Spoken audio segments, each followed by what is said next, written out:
चलिए फिर आज का जो हमने बात करनी स्टार्ट करनी है वो है भैया 4 सेक्टर ऑफ द इकोनॉमी।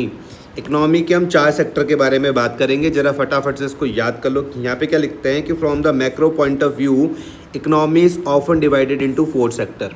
ठीक है, मैक्रो पॉइंट ऑफ व्यू के हिसाब से हमने इकोनॉमी को 4 सेक्टर पर डिवाइड किया है। कितने सेक्टर पर भैया? 4 सेक्टर पर, याद रहेगा। तो 4 सेक्टर कौन कौन से हैं वो भैया? सबसे पहले आप बोलोगे हाउस होल्ड सेक्टर हो गया, एक प्रोड्यूसर सेक्टर हो गया, उसके बाद एक गवर्नमेंट सेक्टर हो गया और एक्सटर्नल सेक्टर हो गया, जिसको हम रेस्ट ऑफ द वर्ल्ड भी बोलते हैं। याद करते हैं फटाफट से। पहला कौन सा था? House hold sector. पहला कौन सा है? House hold sector. दूसरा कौन सा है? Producer sector. तीसरा कौन सा है? Government sector. और चौथा कौन सा है? रेस्ट ऑफ द वर्ल्ड, जिसको हम एक्सटर्नल सेक्टर भी बोलते हैं। कोई दिक्कत तो नहीं है। अच्छा, हाउस होल्ड सेक्टर के बारे में क्या लिखा हुआ है कि it includes consumers of goods and services. ध्यान से मेरी बात को समझो। हाउस होल्ड सेक्टर्स वाले क्या करते हैं भैया? कंज्यूम का करते हैं। क्या करते हैं? कंज्यूम, गुड्स को कंज्यूम करते हैं और सर्विसेज को कंज्यूम का करते हैं। अगर हम नॉर्मली बात करें तो हम सब कहाँ से आ रहे हैं? हाउस होल्ड सेक्टर से आ रहे हैं। क्या हम गुड्स को कंज्यूम का करते हैं? आंसर है यस। क्या हम सर्विसेज को कंज्यूम का करते हैं? आंसर है यस। समझ में आई बात? उसके बाद वो लोग बोलते हैं household are also the owners of the factors of production. तो आप मुझे बताओ शर्मा जी कि ये फैक्टर्स ऑफ प्रोडक्शन क्या होता है? ये फैक्टर्स ऑफ प्रोडक्शन क्या होता है? ये फैक्टर्स ऑफ प्रोडक्शन क्या होता है? बताइए। ये फैक्टर्स ऑफ प्रोडक्शन क्या होता है? बताएं। हाँ, क्या होता है ये? बताओ। फैक्टर्स ऑफ प्रोडक्शन में क्या आता है? याद रखना, लैंड, लेबर, कैपिटल और एंटरप्रेन्योरशिप। याद रखना। कभी भी मैं तुमको बोलूँ भैया फैक्टर्स ऑफ प्रोडक्शन क्या है, तो आप बोलोगे लैंड, लेबर, कैपिटल और एंटरप्रेन्योरशिप। क्या बोला मैंने? फैक्टर्स ऑफ प्रोडक्शन भैया कौन कितने हैं? नोट्स बनाते हुए अपने ये सब चीज़ें तुम्हारे नोट्स में होनी चाहिए कि भैया फैक्टर्स ऑफ प्रोडक्शन मैंने क्या बताया। एक मैंने बताया लैंड, फिर मैंने बताया भैया लेबर, फिर मैंने बोला भैया कैपिटल और फिर एंटरप्रेन्योर। ठीक है, आया समझ में? तो देखो ध्यान से इस चीज़ को समझना। इन चारों से मिलके क्या बनता है? फैक्टर्स ऑफ प्रोडक्शन बनता है। समझ में आया? जिसके पास जो प्रोवाइड करेगा लैंड, उसको बदले में क्या मिलने वाला है? याद रखना, रेंट। लेबर को बदले में क्या मिलने वाला है भैया? वेजेस। याद रखना। कैपिटल के बदले में क्या होता है भैया? इंटरेस्ट होता है। और एंटरप्रेन्योर जो भैया रिस्क लेगा उसको क्या मिलता है? प्रॉफिट मिलता है। तो याद रखना। आई बात समझ में? तो मैं अगर बात करूँ भैया लैंड की, मैं अगर बात करूँ भैया लेबर की, मैं अगर बात करूँ भैया कैपिटल की, मैं अगर बात करूँ एंटरप्रेन्योरशिप की, तो ये सब भी कहाँ से आते हैं भैया? हाउस होल्ड से ही आते हैं। तो किताबों में वापस आ जाओ, ध्यान देना, यहाँ पर उंगली रख के चलो। हाउस होल्ड सेक्टर में देखो क्या लिखा हुआ था पहले, it includes consumers of goods and services. समझ में आया? हाउस होल्ड सेक्टर्स में ही आपको भैया कंज्यूमर मिलने वाले हैं, किसके? गुड्स एंड सर्विसेज के। दूसरा हाउस होल्ड क्या है भैया? साथ में ओनर्स भी हैं, किसके? फैक्टर्स ऑफ प्रोडक्शन के। अभी मैंने आपको यहाँ पर बताया कि भैया फैक्टर्स ऑफ प्रोडक्शन क्या होता है? लैंड होता है, लेबर होता है, कैपिटल और एंटरप्रेन्योरशिप होता है। आगे बढ़ते हैं। दूसरा आता है भैया producer sectors. It includes all producing units firms in the economy. हमारी इकोनॉमी में जितनी भी फर्म्स होंगी वो सब के सब कहाँ पर आ जाएगा? प्रोड्यूसर सेक्टर्स पर आ जाएगा। कोई दिक्कत तो नहीं है। आपको इस रूम में जितना भी सामान दिख रहा है वो कहीं ना कहीं उसका प्रोडक्शन हुआ होगा, तो बस वो सारी की सारी फर्म्स कहाँ पर आएंगी? यहीं पर ही आएगी, प्रोड्यूसर सेक्टर्स पर आएंगी। इतनी मेरी बात समझ में आ रही है? आ रही। अब ध्यान से इस चीज़ को समझो कि for the production of goods and services. Goods तो तुम समझ ही गए। एक सिंपल सी बात है, तुम्हें इस रूम में जितनी चीज़ें दिख रही हो भैया सबके सब गुड्स ही हैं। आप मुझको बताओ एक सर्विसेज का एग्जाम्पल दो। वेरी गुड, बोलो बोलो। Goods and services. गुड्स तो आपको यहाँ पे रूम में ही बहुत सारे दिख रहे हैं। सर्विसेज बताओ। सर्विसेज कैसे बताऊँ सर? दिमाग में आ रहा है, मैं बोल नहीं पा रहा। कोई बहुत सही जवाब, आपने बिल्कुल सही जवाब दिया। जैसे कि भैया डॉक्टर की सर्विसेज हो सकती हैं, हाँ। सीए की सर्विसेज हो सकती है, लॉयर की हो सकती है, ये सब चीज़ें। मैकेनिक की सर्विसेज हो सकती है, ये सब। आई बात समझ में? तो ये सब क्या कहलाएंगे भैया? प्रोड्यूसर सेक्टर्स कहलाएंगे। समझ में आ गया? For the production of goods and services the firms hire purchase factors of production land, labour, capital and entrepreneur skills from the house hold. अब जो जहाँ पे मैं तुमको दिखा रहा हूँ जो चीज़, वहाँ पे ध्यान देना। ध्यान से मेरी बात को समझो। देखो प्रोड्यूसर को फैक्टर्स ऑफ प्रोडक्शन चाहिए।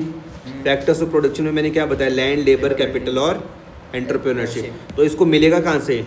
हाउस होल्ड से मिलेगा। आई बात समझिए? क्या फ्री ऑफ कॉस्ट मिल जाएगा? नहीं। उसके बदले पर जो पेमेंट देगा उसको मैं ये बोल रहा हूँ रेंट, वेजेस, इंटरेस्ट, प्रॉफिट। अब थोड़ी सी बात समझ में आ रही है? क्या आपको गुड्स समझ में आ रहे हैं? क्या आपको सर्विसेज समझ में आ रहे हैं? अच्छा, एक यहाँ पर होमवर्क है, फटाफट से पुराना रिवाइज कर लेना कि मैंने आपको गुड्स कितने टाइप के बताए थे। कंज्यूमर गुड्स बताया था, कैपिटल गुड्स बताया था, प्रोड्यूसर गुड्स बताया था, उसको जाके भैया रिवाइज कर लेना। फिर तीसरा सेक्टर कौन सा आ रहा है? सरकार का सेक्टर आ रहा है, जिसको मैं क्या बोल रहा हूँ? गवर्नमेंट सेक्टर बोल रहा हूँ। It includes government as a welfare agency performing functions of a law and order and defence. ये सब काम कौन कर रहा है? सरकार ही तो कर रही भैया। आई बात समझ में? ये लॉ एंड डिफेंस का काम कौन कर रहा है? लॉ एंड ऑर्डर का काम किसके द्वारा किया जा रहा है? सरकार के द्वारा किया जा रहा है। डिफेंस का काम कौन कर रहा है भैया? सरकार के द्वारा ही तो किया जा रहा है। आ रही है? तो ये जब वो काम कर रहे हैं तो इसके लिए भैया कीवर्ड याद रखना, वेलफेयर एजेंसी। गवर्नमेंट कैसा काम करी भैया? वेलफेयर के लिए काम करी। मैं तुमसे कल ही पूछूंगा और कल तुमको इसका जवाब देना पड़ेगा। कल मतलब नेक्स्ट क्लास में मैं तुमको कहूँगा कि भैया जब सरकार लॉ एंड ऑर्डर का काम कर रही है या फिर डिफेंस का काम कर रही है, जब पुलिस तुम्हारे चालान का काट रही है तो क्या काम कर रही हो? वेलफेयर का काम कर रही है। तुम बोल रहे हो ये कैसा वेलफेयर? समझ रहे हो बात को या नहीं समझ रहे हो? और साथ में भैया सरकार क्या होती है भैया? प्रोड्यूसर भी होती है। आई बात समझ में? तो यहाँ पर आपके लिए एक होमवर्क आ गया। होमवर्क क्या आ गया आपको भैया? जो तुम्हारे पास फ़ोन है, फ़ोन में जाना और वहाँ पर जाके गूगल करना और देखना कि भैया हमारे यहाँ पर सरकार कौन कौन से गुड्स का प्रोडक्शन कर रही है और कौन कौन सी सर्विसेज का कर रही है। आई बात समझ में? वेरी गुड, तुमने बिल्कुल सही बोला। इन्होंने कहा कि भैया हमारा स्कूल ऑर्डिनेंस फैक्ट्री वाला स्कूल है ना तुम्हारा, तो भैया यहाँ पे गुड्स का ही तो प्रोडक्शन होता है। मैंने कहा मान लेते, सपोज करते, मुझे पूरा नहीं पता लेकिन मुझको थोड़ा बहुत जो मैंने सुना हुआ तो मुझे पता है कि वहाँ पे नाइट विज़न इंस्ट्रूमेंट बनते जो आर्मी के दिए जाते हैं। एग्जाम्पल के तौर पे मैंने कहा मान लेते कोई सरकारी फैक्ट्री है जहाँ पर गन वगैरह बन रही है। मैंने कहा मान लेते कोई सरकारी फैक्ट्री है कोई जहाँ पर आर्मी पर्सनल्स के लिए ड्रेस वगैरह बनती है, एग्जाम्पल के तौर पर। समझ में आया? सर्विसेज तो तुमको पता ही है। तुमने कहा कि भैया बहुत सारे जितनी भी सरकारी नौकरियाँ तुमको दिख रही है तो सरकार ही तो उसको प्रोड्यूस कर रही है। तो मैं आपको हाउस होल्ड समझा पाया, प्रोड्यूसर समझा पाया, गवर्नमेंट सेक्टर समझा पाया, और चर्चा तो नहीं करनी इसमें। इन तीनों को मैं अगर छोड़ दूँ तो जो सेक्टर बचता है उसको मैं एक्सटर्नल सेक्टर बोलता हूँ, जिसको हम रेस्ट ऑफ द वर्ल्ड बोलते हैं। क्या लिखते हैं कि it includes all such activities which are related to export and import of goods. यहाँ पर हम दो काम करते हैं, एक्सपोर्ट करेंगे या फिर हम क्या करेंगे? इम्पोर्ट करेंगे। समझ में आ रहा है? एक्सपोर्ट मतलब क्या है कि मान लेते ये मेरे पास मेरा देश है, हम यहाँ पर क्या कर रहे हैं भैया? प्रोडक्शन कर रहे हैं और इस गुड्स को हम लोग क्या कर रहे हैं? बाहर सोल्ड आउट कर रहे हैं। तो इसको मैं क्या बोल दूँगा? एक्सपोर्ट बोल दूँगा। इसका रिवर्स क्या हो जाएगा? इम्पोर्ट हो जाएगा। कोई दिक्कत तो नहीं है? समझ में आया? Flow of capital between the domestic economy and rest of the world. Domestic economy शब्द किसके लिए कहा गया? हमारी इकोनॉमी के लिए वर्ड यूज़ हुआ है। समझ में आ गया? आगे बढ़ते हैं। अब हम बात करते हैं इंटरसेक्टोरल फ्लोज में क्या लिखा हुआ है। लिखते हैं concept of intersectoral dependence. Concept of intersectoral dependence ध्यान से समझना। लिखते हैं कि ईच सेक्टर, कितने सेक्टर होते हैं भाई? आप बताओ कितने सेक्टर है? तुम हो तो गधे ही। 4 होते हैं। कौन कौन से 4? पहला प्राइमरी। ये कितना बड़ा है वाला है यार, ये तो भयंकर किया यार।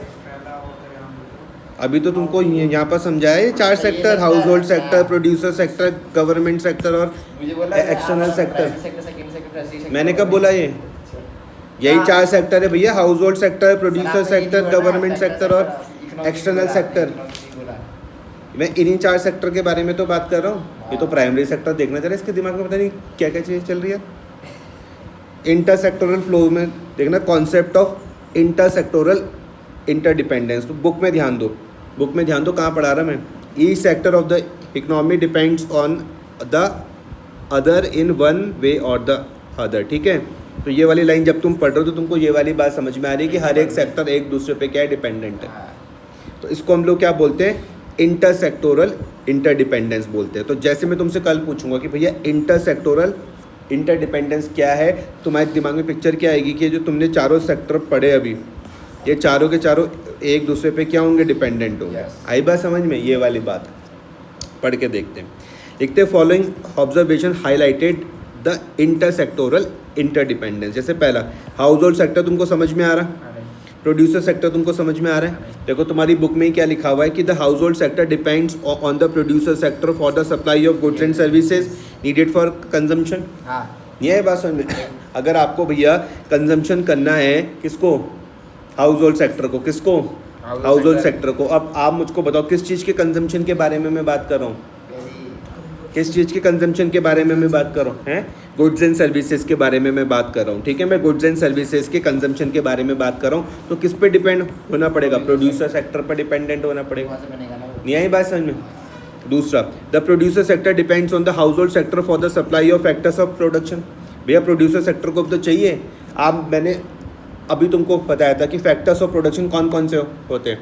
4 तरह के होते हैं सर। पहला कौन सा, हाउस होल्ड सेक्टर। तुम तो हो गधे यार।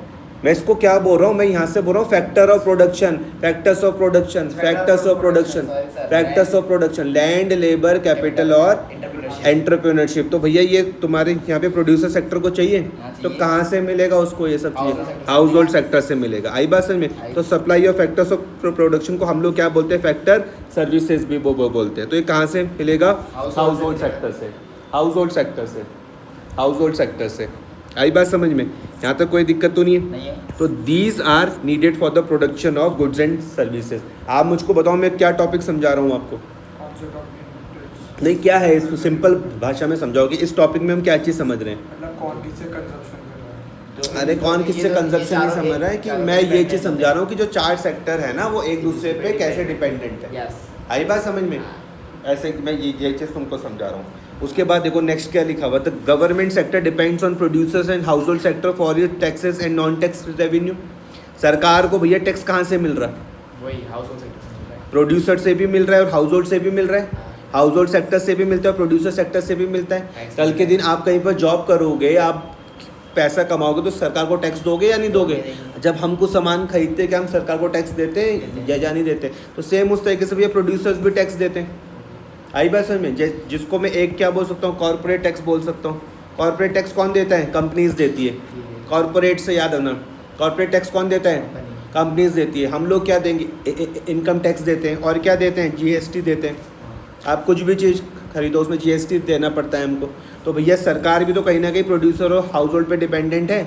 चाहे उसके लिए भैया चाहे टैक्स का रेवेन्यू ले लूँ चाहे मैं नॉन टैक्स ले लूँ।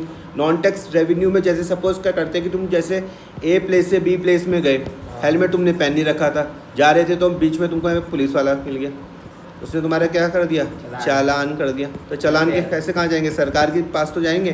तो ये क्या है भैया, नॉन टैक्स रेवेन्यू है। आई बात समझ में या नहीं आ रही है। फिर producers and house hold depends on the government. क्या हम लोग हैं सरकार पर डिपेंडेंट, बिल्कुल है। एडमिनिस्ट्रेटिव सर्विसेज हमको कहाँ से मिलती है, सरकार से ही तो मिलती हैं। जैसे तुम सुनते हो IAS PCS वगैरह, जितनी भी सरकारी सर्विसेज हैं किसके द्वारा मिलती है, वो सरकारी तो देती है। पुलिस की सर्विसेज कौन देता है, सरकारी तो तुमको दे रही है। लॉ एंड ऑर्डर कौन मेंटेन करता है, सरकारी तो करती है। डिफेंस कौन मेंटेन करता है, सरकारी तो करती है। तो आप मुझको बताओ भाई साहब मैं किस टॉपिक पे चर्चा कर रहा हूँ अभी। सर इस टॉपिक पर चर्चा कर रहे हैं जहाँ पर जो 4 सेक्टर है वो एक दूसरे पर डिपेंडेंट है। बहुत बढ़िया। कौन कौन से थे 4 sector, household sector, producer sector, government sector और rest of the world. Rest of the world. ठीक है, बहुत बढ़िया। आगे यहाँ पे कुछ चर्चा करूँ और लास्ट पॉइंट में लिखते हैं कि इंटरसेक्टोरल फ्लोज कितने टाइप के हैं, 2 टाइप के हैं। इंटरसेक्टोरल फ्लोज क्या था, ये जो आपस में फ्लोज चल रहे, समझ में आया, वो 2 टाइप के। एग्जाम्पल के तौर पर कि मैं गया और मैंने मान लेते कि कोई मैंने नई कार पर परचेज करी, तो मेरे पास तो क्या है, कार आई, इन कंपनी के पास क्या गए, पैसे गए। तो वो बोलते हैं इंटरसेक्टोरल फ्लो कितने टाइप के हैं, 2 टाइप के हैं। इंटरसेक्टोरल फ्लो समझ रहे हो आप, अलग अलग सेक्टर के बीच में जो फ्लो है वो 2 टाइप के। एक फ्लो को मैं क्या बोल रहा हूँ, रियल फ्लो, दूसरे को क्या बोल रहा हूँ, मनी फ्लो। आंखें बंद करो जरा दिमाग में बैठाओ इसको। एक क्या है रियल फ्लो, दूसरा कौन सा है, मनी फ्लो। समझ में आए।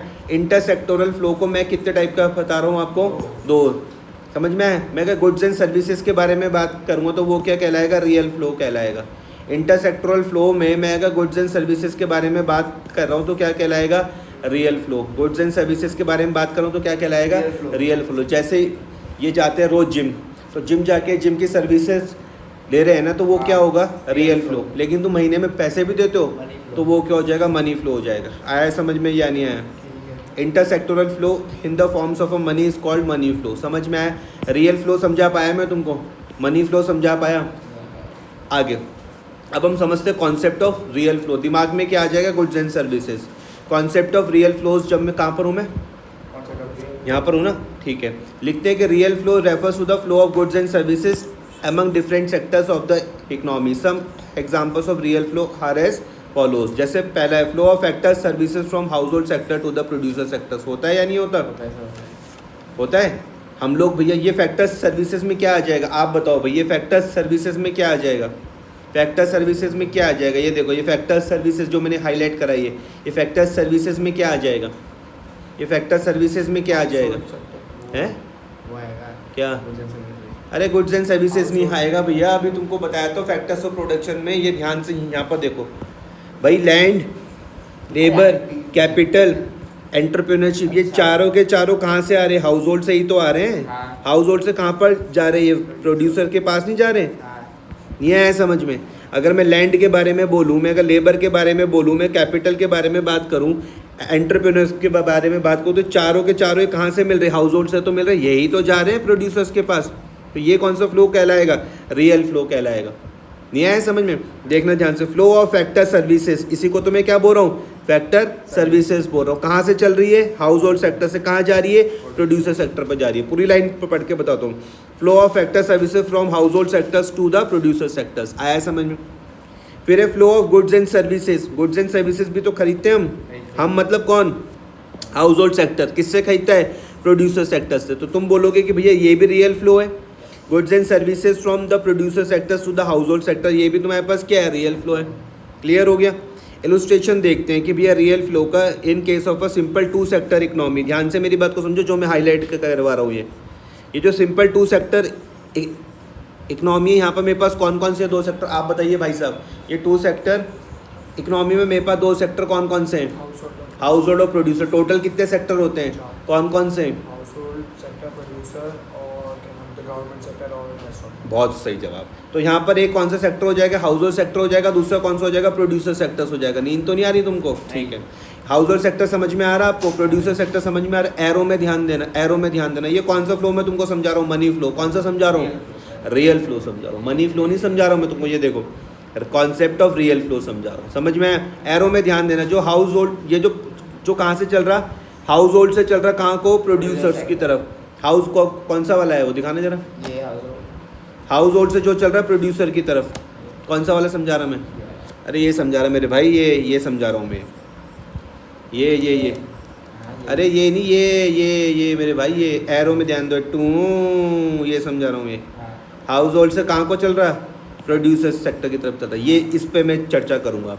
इसको मैं क्या बोल रहा हूँ? फैक्टर सर्विसेज बोल रहा हूँ। फैक्टर सर्विसेज सुन के दिमाग में क्या आ जाएगा? लैंड, लेबर, कैपिटल और एंटरप्रेन्योरशिप। समझ में आया? Rendered by the house hold. कौन प्रोवाइड क्या कर रहा है? हाउस होल्ड वाला। अब मैं दूसरा देखूँ, ये यहाँ से देखो, यहाँ पर प्रोड्यूसर सेक्टर से मैं कहाँ को बता रहा हूँ? House hold sector. यहाँ देखो, प्रोड्यूसर से कहाँ को आ रहा है? हाउस होल्ड सेक्टर को। वो क्या है? Goods produce and sold by the firm.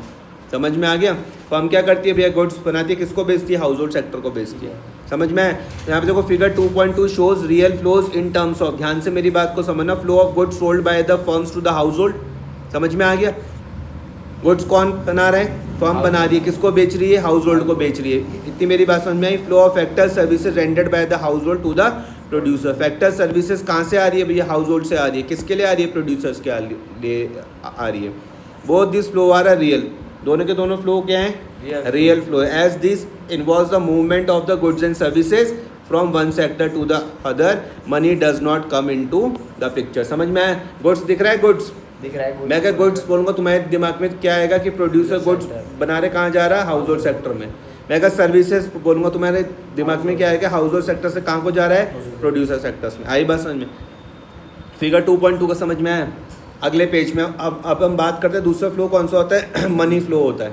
दूसरा कौन सा होता है? मनी फ्लो होता है। तो money flow refers to the flow of a money across different sectors of the economy. Some example of money flow are as follows. जैसे flow of a factors पे पेमेंट। आप मुझको बताओ भाई कि ये क्या होता है? फैक्टर्स पेमेंट क्या होता है?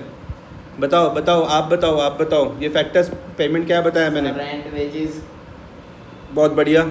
इंटरेस्ट और प्रॉफिट। समझ में आ गया? ऐसे करके इसको याद कर लो कि लैंड वाले को क्या मिलता है? रेंट मिलता है। लेबर के लिए क्या चलेगा? वेजेस। कैपिटल के लिए क्या चलेगा? इंटरेस्ट। एंटरप्रेन्योरशिप के लिए क्या चलेगा? प्रॉफिट। तो इन सब के लिए क्या नाम बोला? क्या बोला इन चारों को? इन चारों को क्या बोला, ये मनी फ्लो तो है ही, फैक्टर पेमेंट्स का आ गया। क्या बोला गया, फैक्टर पेमेंट्स। कौन देगा, कौन देगा, हाउस होल्ड देगा, हाउस होल्ड को तो मिलेगा। प्रोड्यूसर सेक्टर्स देगा किसको, हाउस होल्ड सेक्टर्स को। समझ में आया? क्यों दे रहा है, क्या फ्री ऑफ कॉस्ट दे रहा है? नहीं, क्योंकि उसको बदले में क्या मिली थी, फैक्टर सर्विसेज मिली थी। नहीं आया समझ में? प्रोड्यूसर सेक्टर्स को क्या मिली थी भैया, फैक्टर सर्विसेज मिली थी, तभी वो उसके बदले में क्या कर रहा है, फैक्टर पेमेंट का कर रहा है। क्या मैं आपको मनी फ्लो समझा पा रहा हूँ? अब दूसरा फ्लो देखते हैं हम। दूसरा जो मनी का फ्लो है वो कहाँ से चलेगा, हाउस होल्ड से चलेगा, प्रोड्यूसर्स की तरफ चलेगा। क्यों चलेगा, क्योंकि हमने क्या खरीदी, गुड्स एंड सर्विसेज खरीदी है। आ रही है बात समझ में? It needs to be noted that money flow are just a reciprocals of the real flow. समझ में आया? जब भैया रियल फ्लो रहेगा तभी ही भैया क्या चलेगा, मनी फ्लो चलेगा। अगर रियल फ्लो ही ना हो तो मनी फ्लो किसी काम का है नहीं भैया। एग्जाम्पल से समझते देखो, यहाँ पर आपको सिंपल 2 सेक्टर दिख रहे हैं, हाँ जी। इकोनॉमी। आप मुझे बताओ भाई साहब के यहाँ पे 2 सेक्टर कौन कौन से हैं? Household sector, household sector और प्रोड्यूसर सेक्टर। सबसे पहले एरो में ध्यान दो, Yes. जो यहाँ से चल रहा हाउस होल्ड से चल रहा कहाँ को, प्रोड्यूसर्स को। ध्यान समझना, जो हाउस होल्ड से चल रहा कहाँ को, प्रोड्यूसर्स को। यहाँ तो लिखा हुआ expenditure on the purchase of goods.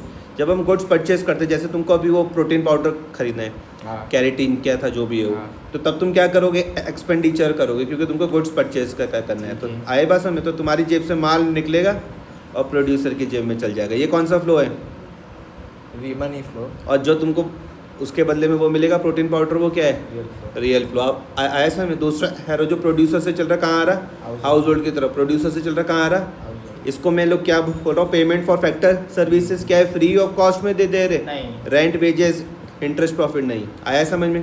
तो figure 2.3 shows money flows in terms of the flow of money from the household to the producers for the purchase of goods and flow of money from the producer to the household for the purchase of factor services. समझ में आ गया? Money flow में कोई दिक्कत? आगे हम लोग देखते हैं भैया relationship and difference between real flow and money flow. Real flows में जैसे देख रहा हूँ मेरे दिमाग में क्या आ रहा है, गुड्स एंड सर्विसेज, और मनी फ्लो में तो पैसा ही आ रहा है, वो मुझको समझ में आ रहा है। Each money flow is a reciprocal of the real flow, ये आपको समझ में आ रहा है। Thus money flow from the household to the producer for the purchase of goods is a reciprocal. Reciprocal मतलब होता है बदले में, reciprocal of the real flow of a goods from the producer to the household. Likewise money flow from the producer to the house hold as a payment for the factor services is a reciprocal of the real flow of a factor services from the household to the producer। समझ में आ गया? Some important difference between real flow and money flows अब हम देखते हैं। आपसे पूछता हूँ मैं पहला, जब भी आप लोग क्या करोगे, ध्यान से मेरी बात को समझना, जब भी आप एग्जाम में जब भी डिफरेंस लिखोगे हमेशा उसके बेसिस आपको पता होने चाहिए। तो पहला हम देखेंगे भैया मीनिंग, दूसरा हम चर्चा करेंगे नेचर में, तीसरा हम बात करेंगे इम्पैक्ट में, बस तो 3 है। पहला हम देखते हैं भैया बेसिस ऑफ डिफरेंस। देखो मीनिंग में आप देख लेना, तो रियल फ्लो में क्या लिखते हैं कि real flow refers to the flow of goods and services among different sectors of the economy. कितने सेक्टर है भैया आप बताओ? 4 सेक्टर है, ठीक है। अब मनी फ्लो में क्या लिखते हैं कि money flow refers to the flow of money across different sectors of the economy. समझ में आ गया? नेचर आप समझ लेना भैया, यहाँ पर क्या है, it is a flow of a physical output और सर्विसेज अमंग सेक्टर्स, मतलब सेक्टर्स के बीच में। अकॉर्डिंगली इसको हम फिजिकल फ्लो भी बोलते हैं। तो कई बार भैया दूसरा नाम याद रखना, रियल फ्लो का दूसरा नाम क्या याद रखोगे, फिजिकल फ्लो याद रखोगे। मनी फ्लो तुमको समझ में आ गया, ये क्या होती है भैया, मॉनेटरी ट्रांजैक्शन होती है सेक्टर्स के बीच में, इसको हम नॉमिनल फ्लो भी बोलते हैं। तो रियल फ्लो का दूसरा नाम क्या हो गया, फिजिकल फ्लो। मनी फ्लो का दूसरा नाम क्या होगा, नॉमिनल फ्लो। कोई दिक्कत? इम्पैक्ट के बारे में मैं बात करता हूँ, लिखते हैं higher level of a real flows always leads to the higher level of the output in the economy। जितना ज़्यादा तुम्हारे पास रियल फ्लो का लेवल होगा, जितना ज़्यादा रियल फ्लो का लेवल होगा उतना ही ज़्यादा आउटपुट का भी लेवल होगा इकोनॉमी में। समझ में आया? मनी फ्लो में क्या लिखते हैं कि अगर higher level of the money flow होगा, higher level of the money flow needs not necessary leads to the higher level of the output in the economy. देखो उसको ध्यान से समझना। वो बोल रहे कि आपको अगर रियल फ्लो है, रियल फ्लो सुनते ही साथ मेरे दिमाग में क्या आ रहा है, गुड्स एंड सर्विसेज आ रहा है या नहीं आ रहा? गुड्स एंड सर्विसेज आ रहा है, आई बात समझ में या नहीं आ रही है? तो अगर भैया रियल फ्लो होगा तो उसका मतलब सिंपल है कि हायर लेवल ऑफ आउटपुट भी हो रहा है, किसमें, इकोनॉमी में। लेकिन वो ये बोल रहे हैं कि ये कोई ज़रूरी नहीं है कि higher level of money flow हुआ तो इसका मतलब ज़रूरी नहीं है कि हायर लेवल ऑफ आउटपुट हो। एग्जाम्पल के तौर पे ध्यान से मेरी बात को समझो कि आपके पेरेंट्स जो आपको पॉकेट मनी देते हैं तो वो मनी फ्लो है, हुआ? हुआ या नहीं हुआ? लेकिन क्या उससे कुछ आउटपुट हुआ, जनरेट नहीं हुआ। अब इसको थोड़ा इकोनॉमी के पॉइंट ऑफ व्यू से देखो, ध्यान से मेरी बात को समझना। मैंने बोला ओल्ड एज पेंशन, सुना हो कभी? Old age home. Old age pension सुना हुआ? पेंशन वर्ड तो पता है। हाँ। ओल्ड एज पेंशन क्या होता है कि जो व्यक्ति जो ओल्ड एज में पहुंच जाते हैं, मैंने कहा मान लो जो 60+ हो जाते हैं और उनका कोई अगर सोर्स ऑफ इनकम नहीं है तो उनको सरकार के द्वारा ओल्ड एज पेंशन दिया जाता है। मेरी बात समझ में आ रही? तो सरकार एक कौन सा सेक्टर था? गवर्नमेंट सेक्टर था। यस। और जिनकी मैं बात कर रहा हूँ वो कहाँ से आ रहे हैं? हाउस होल्ड से आ रहे हैं। तो मनी फ्लो तो हो ही रहा, लेकिन क्या कोई प्रोडक्शन हुआ? नहीं। अब आई बात समझ में या नहीं आ रही है? लास्ट वाला पॉइंट समझा पाया मैं तुमको? इम्पैक्ट वाला। अगले पेज पर आ जाओ। रिलीवेंट क्वेश्चंस क्या बनता है? Money flows are opposite to the real flow, how? Yes. Answer में क्या लिखते हैं कि money flow are opposite to the real flow because money flow are in a response to the real flow. Example में लिखते हैं there is a real flow of a goods and services from the producers to the household, it is in response to it that the household makes the payment to the producers। ठीक है, समझ में आया? या फिर से पढ़ूँ? फिर से पढ़ लूँ? ध्यान देना। क्वेश्चन नंबर 13 क्या बोल रहा है कि money flows are opposite to the real flow. क्या बोल रहा है कि भैया जो मनी फ्लो है वो अपोजिट है किसके? भैया रियल फ्लो के। और पूछ रहा है भैया कैसे? आंसर में क्या लिखते हैं कि भैया money flows are opposite to the real flow. ये आपको समझ में आ रहा? Because money flow are in a response to the real flow. भैया जब रियल फ्लो होगा तभी तो मनी फ्लो होगा। नहीं आई बात समझ में? अगर मैं पढ़ाऊंगा तो ही तो पैसा आएगा। एग्जाम्पल में क्या लिखते हैं भैया? There is a real flow of a goods and services. कहाँ से चलता है? From the producers to the household. It is in response to it that the household make a payment to the producers। जब आपको कुछ goods and services मिलेगी तभी तो आप क्या करोगे? पेमेंट करोगे। So that the money flow from the household to the producers in terms of the consumption expenditure। Homework है ये, मैंने पहले भी तुमको समझाया था। पुराने नोट्स में जाना और इसको रिवाइज करना। हमने कंजम्पशन एक्सपेंडिचर पहले भी पढ़ा हुआ है। अब आपका दिमाग काम करेगा कि भैया जो कंजम्पशन एक्सपेंडिचर है वो क्या है? भैया मनी फ्लो है। कंजम्पशन एक्सपेंडिचर क्या है भैया? मनी फ्लो है। जो कहाँ से चलता है भाई जी? कहाँ से चलता है? प्रोड्यूसर से कहाँ को चलता है? गधे हो तुम, ठीक है। जो मनी फ्लो कहाँ से चलता है भैया? हाउस होल्ड से कहाँ को चलता है? प्रोड्यूसर्स को चलता है, तभी वो कंजम्पशन एक्सपेंडिचर कहलाता है। आ रही है बात समझ में? मैंने तुमको क्या बोला भैया? कंजम्पशन एक्सपेंडिचर मनी फ्लो कब रहेगा? जब वो कहाँ से चलेगा? हाउस होल्ड से चलेगा, कहाँ को? प्रोड्यूसर्स को चलेगा। Likewise there is a real flow of a factor services from the household to the producers. होता है या नहीं होता?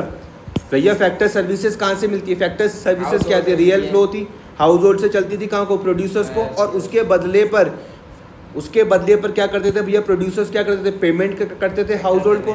तो इसको हम लोग क्या बोलते थे? मनी फ्लो था from the producer to the household. काहे के लिए? फैक्टर पेमेंट्स के लिए। आई बात समझ में या नहीं आ रही? कोई दिक्कत तो नहीं है?